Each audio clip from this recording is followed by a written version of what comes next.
30,000 دینار کا بیٹا۔ وہ مدینۃ الرسول کے رہنے والے تھے، جہاد کے بے حد شائق اور دلدادہ تھے۔ ان کا نام فروخ تھا۔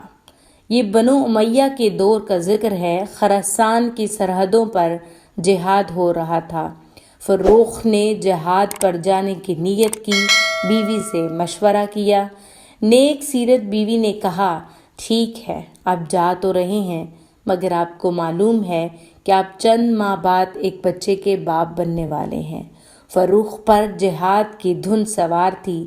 وہ متعدد بار لڑائیوں میں شریک ہو چکے تھے۔ انہوں نے بیوی کو جہاد کی اہمیت اور فضیلت سے آگاہ کیا اور کہا، گزر بسر کے لیے 30,000 دینار تمہارے حوالے کر رہا ہوں، میرے آنے تک یہ رقم تمہارے لیے کافی ہوگی۔ فروخ جہاد پر گئے تو وہاں مشغول ہو گئے۔ ہر چند کے بیوی کا خیال آتا، مگر جہاد کا سلسلہ بڑھتا چلا گیا۔ یہ دور اسلامی فتوحات کا دور تھا۔ مسلمان سمرقند اور بخارا کو فتح کر کے آگے نکل رہے تھے۔ وقت کا پتہ ہی نہ چلا۔ مدینہ منورہ سے نکلے ہوئے انہیں کم و بیش 27 سال گزر چکے تھے۔ پھر ایک دن آیا، فروخ اس شان سے مدینہ منورہ واپس آئے کہ گھوڑے پر سوار، ہاتھ میں نیزہ پکڑے اپنے گھر پہ آئے۔ نیزے سے دروازے کو دھکا دیا اور گھوڑے سمیت گھر کی دہلیز پار کی۔ اندر سے ایک نوجوان نکلا۔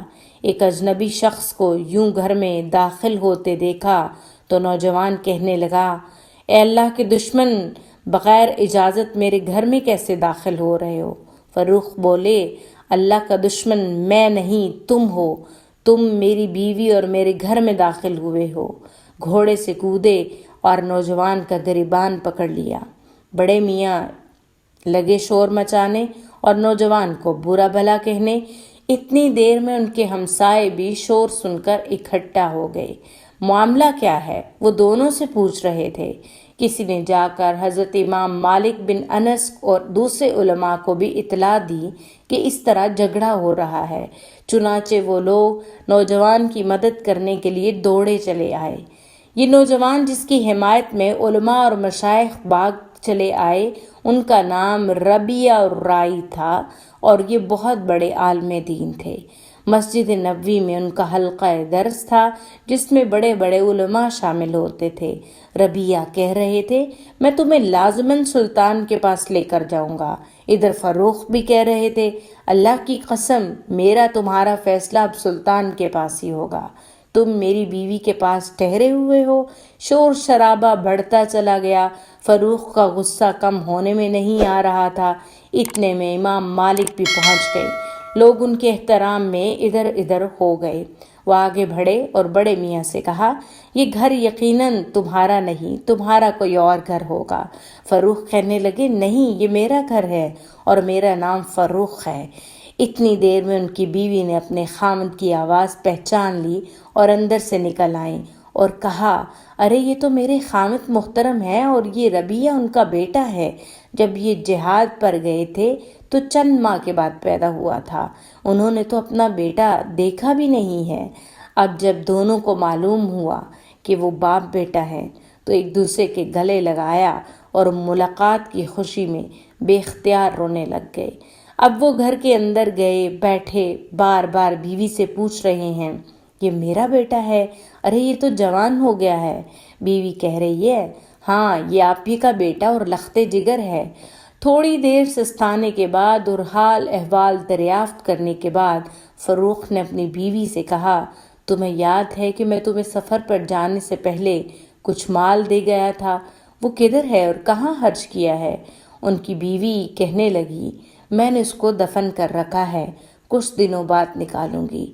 ادھر ربیعہ مسجد کی طرف چل دیے اور اپنے حلقہ درس میں مشغول ہو گئے۔ اس درس میں امام مالک، حسن بن زید اور مدینہ منورہ کے اشراف کے علاوہ بہت سارے علماء اور عوام شامل تھے۔ درس جاری تھا۔ کچھ دیر کے بعد ربیعہ کی والدہ نے اپنے خامد سے کہا، جائیے مسجد رسول صلی اللہ علیہ وسلم میں نماز ادا کرائیے۔ چنانچہ فروخ مسجد میں آئے، نماز ادا کی، ایک طرف دیکھا کہ حلقہ درس میں بڑے بڑے علماء بیٹھے ہیں اور ایک نوجوان انہیں درس دے رہا ہے۔ فروخ اس حلقہ کے پاس آ کر کھڑے ہوئے اور نوجوان کو دیکھنا شروع کیا۔ اس روز ربیہ نے خلاف معمول سر کو زیادہ ڈھانپا ہوا تھا، ٹوپی اس طرح اوڑے ہوئی تھی کہ چہرہ نظر نہیں آتا تھا۔ ان کے والد فروخ کو شک سا گزرا کہ کہیں یہ میرا بیٹا ربیہ تو نہیں۔ انہوں نے تصدیق کے لیے حلقہ درس میں بیٹھے ہوئے ایک شخص سے پوچھا، یہ نوجوان جو درس دے رہا ہے کون ہے؟ اس نے کہا، یہ ربیہ بن ابی عبد الرحمن ہے۔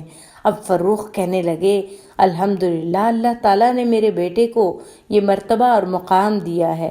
خوشی خوشی گھر واپس آئے، آ کر بیوی سے کہنے لگے، میں نے تمہارے بیٹے کو اس مرتبے اور مقام پر دیکھا ہے جہاں بہت کم اہل علم پہنچ پاتے ہیں۔